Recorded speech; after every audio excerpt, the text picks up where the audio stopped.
Today on Cyberbytes, the podcast Black Hat Edition, I'm joined by Chris Wallis, CEO and co-founder of attack surface management vendor Intruder. Intruder are one of the few bootstrap vendors who have got to any meaningful scale, and Chris has led the team to an impressive $13 million in ARR. I'm Oliver Legg from Asperon Search. Enjoy the show.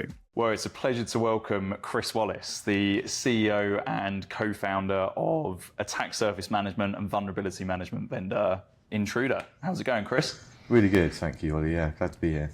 Surviving Black Hat Vegas so far? I think so, yeah, I think so. I took the night off last night and feeling better for it today, so yeah. Yeah, it's just as well, I think.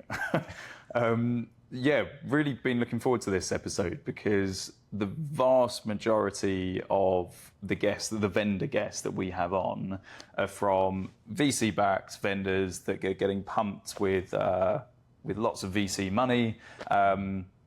You are completely different because you're bootstrapped and you've had a really incredible journey. You've exceeded $13 million in ARR without a single penny of VC cash.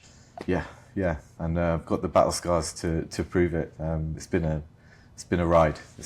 Yeah. It's awesome. And talk me through the founding story then, and how did you actually end up? Because you've been going for what, like 10, 11 years now? Yeah, this is our 10th year. So I had our 10th birthday in April, and the founding story really was I'd done 10 years as a pen tester, hacking into businesses day in, day out. Eventually moved to be on the defending side for a financial services company, and I was using the tools that they had available to them. And doing that job, one day I saw a news headline saying there's a new cyber accelerator starting in London, and I'd always kind of been interested by startups and that kind of stuff. And I thought that that would be an interesting thing to do. I saw a lot of problems with the tools I was using at WorldPay, and thought I could do a better job. So I kind of pinged off an application to this accelerator. Went in and did an interview, and then kind of almost surprisingly got in, and they were like, we love it, we love you guys, we love the idea, loads of potential. So are you going to quit your job and come on the accelerator? And that was the moment really. I had to decide, I'm going to quit the day job and do the startup thing, and was in at the deep end really, because then this accelerator started kind of 2 weeks later, and VCs were coming in and saying, what's your go-to-market, what's your route to market? And I was like, I don't know what you're talking about. Which I've just got an idea for a product, and I haven't thought through anything else. It was quite a trial by fire. We didn't even have a business card, let alone a route to market. So it was. Did you have a name at that point? We had the name. Yeah. So day one, I did the business cards and drew the Intruder icon, which we still have today. So it's quite. Because your brand is cool. Very cool. With the Space Invaders. Yeah, I'm a big fan. And so that was the original branding. It's never had a major rebrand. It had a tiny glow up. So I did the original version in Microsoft Paint, and just basically I did it in 5 minutes and just did this little icon and chose a font for the name. But the font wasn't very good, so we sent it off to a designer, and he kind of picked a new font after a few weeks. But the logo stayed the same. Font is much cooler. And one of our marketing people we later hired looked at the file name, and it's called Intruder Greg, because the designer sent it back and he was called Greg. So I just named it, Intruder Greg version. And she started talking about Greg and Greg this, we're going to put Greg there. And I was like, well, what are you talking about? She's like, the logo, Greg. And I was like, it's not called Greg, that's just the designer. But the name stuck, so now internally we call that little guy Greg. And haven't you got a funny name for one of your products?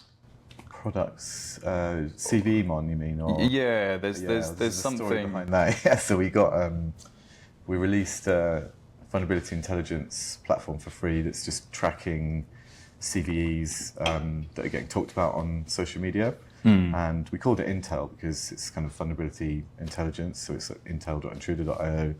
And then we received a swift lawsuit or cease and desist from Intel Corporation saying that we'd kind of, we're using their brand and all that kind of stuff. So we had a swift rename of that. And it's called CVMon now, you can still get to it. But yeah, the icon for that one's called Shelly. So we've got Shelly and Greg. And don't know if we'll be adding any more, but yeah. Yeah, that's cool.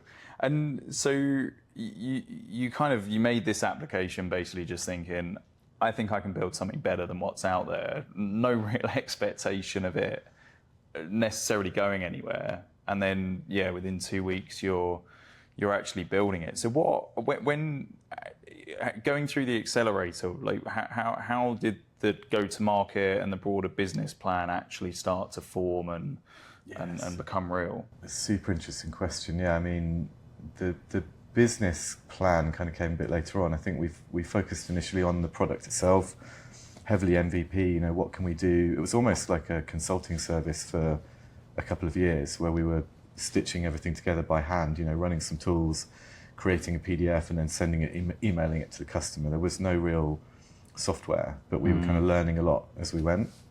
And the real kind of product started 2 years later when we hired Patrick, our CTO, and he started automating a lot of the stuff that we were doing and turning it into more of a product. And that was around the same time that the go-to-market actually started taking shape, because the way we'd been getting customers was running around London, going to events, trying to talk to people, meet people in person, and that wasn't super efficient for the price point that we were charging. You needed a load of these people to make any money. So what we realized after a while is we needed to drive people to the site so they could do a free trial and experience the software and then sign up afterwards.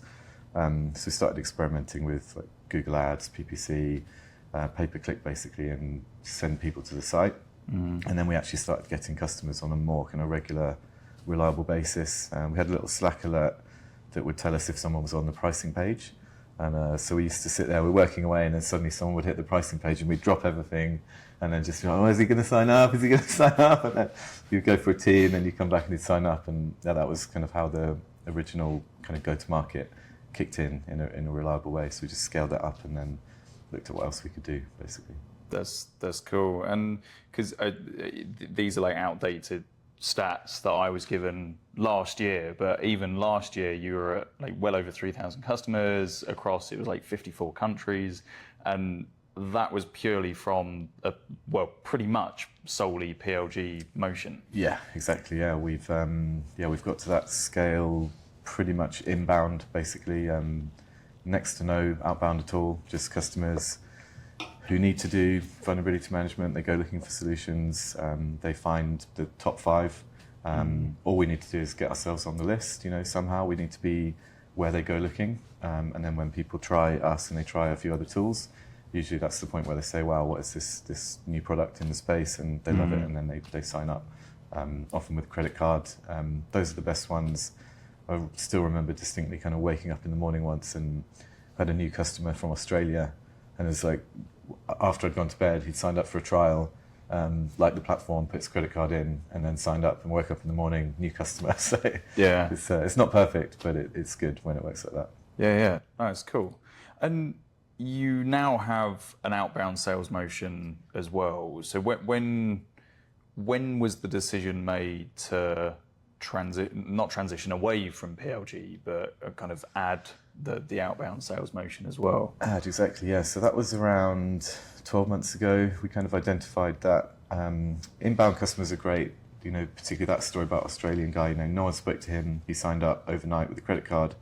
But that often means that the customer size is kind of on the smaller side. And it's a known thing that with enterprise customers, you have net retention in the 100, 120 range. Mid-market is kind of 80 to 100, and then it can be even lower for SMB. It's like a known thing, which means that a lot of our customers have that kind of lower net retention profile, which is fine. It's allowed us to get to where we are, but kind of looking at scaling and how do we get to the next level, we know that we need to go and attract more of those kind of mid-market customers to scale up, basically. Yeah. So yeah, that hence also thinking that to get more of them, we're probably going to need to go outbound with the sales team, because those customers aren't coming to us. They're not going on Google and searching like what's the best vulnerability management software, because they know, because everyone's emailing them. So it changes the dynamic a fair bit. Yeah. And how's it gone adding this whole new sales motion in? I think we're learning a lot.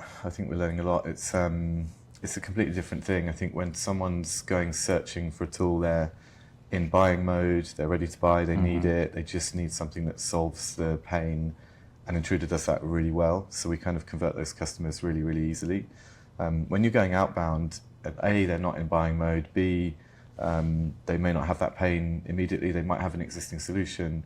So all the ways that you then need to convert those customers are kind of very new for us, and it's something that we haven't done before, particularly displacing other tools, or even understanding with all the tools in the market, we need to be able to explain why we're better than that one, better than that one, better than that one. It's all of those things are learning for us, let alone who do you target, how do you target them, when do you target them. So yeah, it's kind of, I would describe it as a very big learning experience for us, and we're still on that kind of learning curve at the moment. Yeah. And coming on to the bootstrapped piece, because $13 million in ARR without any of that funding, like it's impressive. It's all right, isn't it? Like there's so many VC. I mean, obviously the investors drive them when the acquisition makes sense, but there's so many that don't get anywhere near that before they're snapped up, acquired, and basically taken off the market. So. Yeah. Why was it a conscious decision to not raise, or was it just a case of circumstance? Yeah, no, I'd be lying if I said it was conscious decision. You know, we've always been talking to investors at various points in the journey. I think there was a bit of a timing aspect to it, where the years where there was kind of free flow investment flying around, you know, everyone was getting a term sheet for everything, were the years that we were growing the quickest and didn't need it. So we kind of were super focused then on growing the team and coping with the amount of inbound customers that we were getting.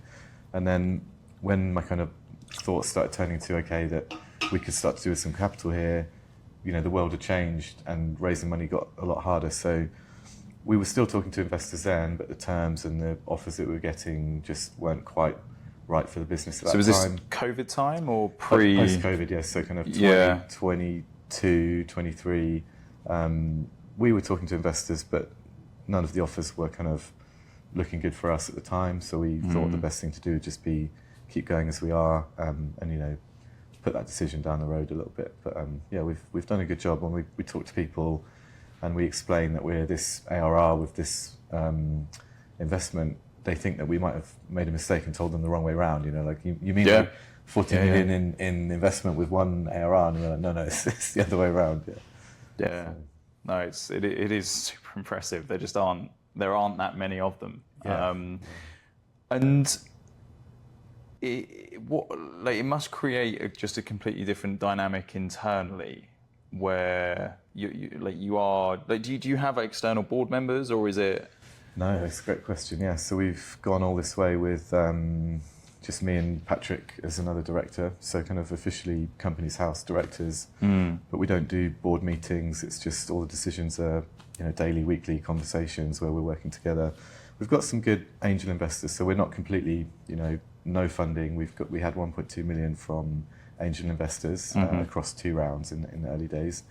And some of those guys are really good for advice. So we kind of have some external advisors, but it's not that kind of structured board thing. Like that would be an interesting day when we have one of those. It will be a big change. Yeah, put the suit on. Yeah. And what does it enable you to do culturally?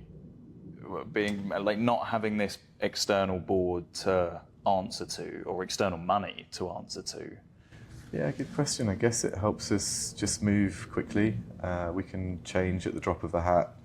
If we thought this thing was a good idea and then we realise it's not a good idea, there's no one we have to consult apart from ourselves, and so we can make decisions in a heartbeat. But not having had a board and seen how that works, I guess it's hard for me to say how it's different, because I don't know any different. This is just the only way we've ever run the business, and it's my first one, so it's tough to know sometimes. Yeah, well, it's going all right, mate. So, okay. Yeah, you're here a decade later. So, what is next for Intruder then? Because you have been transitioning into the attack surface management space really successfully. What should people be excited for? What's the roadmap for the next few years? So this year we've done a load of work on cloud security. So yeah, like you mentioned, last year was attack surface management. We wanted to add the capability to discover unknown assets that the customer didn't know about. This year we're working on cloud security, so basically a CSPM module that helps people see the misconfigurations in their cloud. So we've done that now for AWS and Azure, and GCP is coming out in a few weeks' time. So that's our kind of big product excitement for this year. And I guess forward looking, you may not be surprised, Ollie, to know that AI is going to be, a big component of what we're looking at. I think it's going to change.